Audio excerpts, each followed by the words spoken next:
കേരളത്തിന്റെ പൊതുഗതാഗത ചരിത്രത്തിൽ പുതിയൊരു അധ്യായം കുറിച്ചുകൊണ്ട് KSRTC ഓർഡിനറി ബസ്സുകളിൽ സ്ത്രീകൾക്കും ട്രാൻസ്ജെൻഡർ വ്യക്തികൾക്കും സൗജന്യ യാത്ര അനുവദിക്കുന്ന പ്രിയദർശിനി പദ്ധതി ജൂൺ 15-ന് നിലവിൽ വരുന്നു. തിരഞ്ഞെടുപ്പ് പ്രകടന പത്രികയിലെ പ്രധാന വാഗ്ദാനമായ ഇന്ദിരാ ഗ്യാരണ്ടി പദ്ധതിയുടെ ഭാഗമായാണ് ഈ ജനക്ഷേമ നടപടി നടപ്പിലാക്കുന്നത്.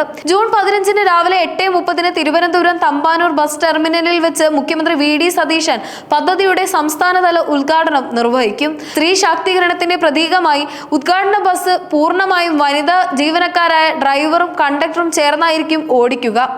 ഇതിനു പുറമെ സംസ്ഥാനത്തെ വിവിധ KSRTC ഡിപ്പോകളിൽ രാവിലെ 9 മണിയോടെ ജനപ്രതിനിധികളുടെ നേതൃത്വത്തിൽ പ്രാദേശിക തലത്തിലുള്ള ഉദ്ഘാടനങ്ങളും നടക്കും.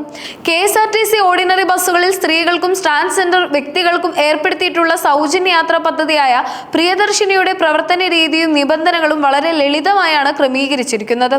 ഈ ആനുകൂല്യം എല്ലാ പ്രായത്തിലുമുള്ള സ്ത്രീകൾക്കും ട്രാൻസ്ജെൻഡർ വ്യക്തികൾക്കും യാതൊരുവിധ വരുമാന പരിധിയോ മറ്റ് നിബന്ധനകളോ ഇല്ലാതെ തന്നെ ലഭ്യമാകും.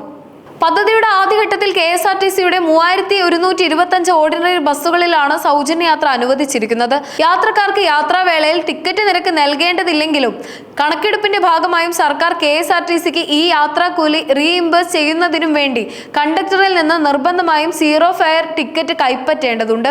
കൂടാതെ യാത്രാ സൗകര്യം പ്രയോജനപ്പെടുത്തുന്നതിനായി സർക്കാർ പ്രത്യേകം രജിസ്റ്റർ ചെയ്യേണ്ടതോ യാതൊരുവിധ തിരിച്ചറിയൽ രേഖകളും ഹാജരാക്കേണ്ടതോ ആയ സാഹചര്യമില്ല.